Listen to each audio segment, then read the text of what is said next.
Une actualité politique inquiétante a cristallisé l'attention de l'opinion publique nationale au Cameroun. C'est l'ingérence du clergé catholique romain dans le processus électoral dans ce pays. L'Église catholique romaine, ou sa représentativité locale, semble avoir défini le profil du candidat qu'il faut à la tête du pays, qu'est le Cameroun, à la place des citoyens de ce pays-là. S'ingérant ainsi maladroitement dans la vie politique de cette nation-là. Alors, si l'Église catholique romaine semble être préoccupée tant par des conditions sociopolitiques des citoyens africains, on pourrait interroger son apport au bien-être des Africains au cours de l'histoire, dans le respect, bien sûr, des fidèles de cette religion-là qui y croient trouver leur salut, et dans le respect du petit clergé de cette religion-là qui essaye de moraliser leurs fidèles vers la pratique de la vertu. Ici, il serait question d'apprécier les actions historiques de l'Église catholique romaine d'un point de vue institutionnel. Alors, où était cette institution religieuse-là lorsque les Africains étaient conduits en esclavage? Elle définissait cette pratique-là comme étant une pratique civilisatrice. En d'autres termes, l'oppression des Africains dans les Amériques était juste d'un point de vue de la morale de l'Église catholique romaine. Il y avait une discrimination raciale dans les paroisses catholiques romaines. Aux Amériques, les esclaves noirs étaient d'un côté, leurs contremaîtres blancs étaient de l'autre, et le prédicateur, le prêtre de l'Église catholique romaine, qui enseignait l'Évangile aux deux entités, n'y trouvait aucun inconvénient.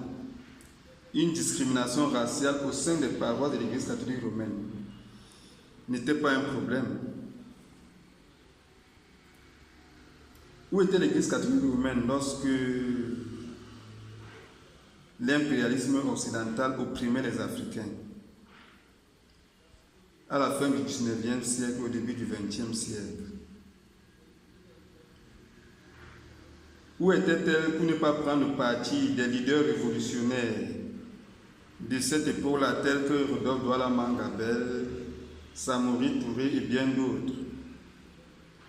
Non, l'Église catholique romaine avait pris le parti de l'impérialisme oppresseur contre les opprimés africains et présentait l'impérialisme toujours comme étant une mission civilisatrice. Des Africains étaient exploités dans des plantations, des domaines agricoles appartenant à l'Église catholique romaine. Ils y travaillaient sans salaire. L'Église catholique romaine a pratiqué le servage en Afrique et a bénéficié de l'oppression des Africains durant la période de la colonisation. Où était l'Église catholique romaine après la chute de l'Union soviétique, quand les puissances impérialistes occidentaux nous imposaient des plans d'ajustement structurel qui ont ruiné l'économie des pays africains au sud du Sahara qui était en plein essor. Non, l'Église catholique romaine s'est tue. Elle s'est préoccupée à s'intéresser des affaires de Dieu et a laissé César gérer ses affaires, se présentant comme étant une institution apolitique. Mais soudainement, chaque fois que les intérêts occidentaux sont menacés en Afrique, l'Église catholique romaine se découvre des talents d'activistes politiques. Ces talents-là ne sont pas souvent exprimés lorsque il faut plutôt défendre les intérêts des Africains. On sait que quoi qu'on puisse reprocher au régime camerounais en place, politique en place au Cameroun, il se distancie quand même nettement de l'emprise impérialiste.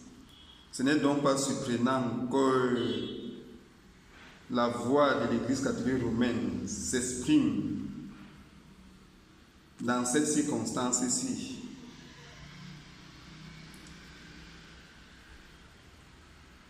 Le Cameroun est une nation souveraine qui, à l'échéance de la période électorale actuelle,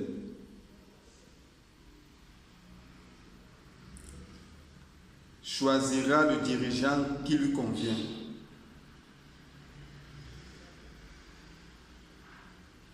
Et nul n'imposera à cette nation le dirigeant qu'il lui faut.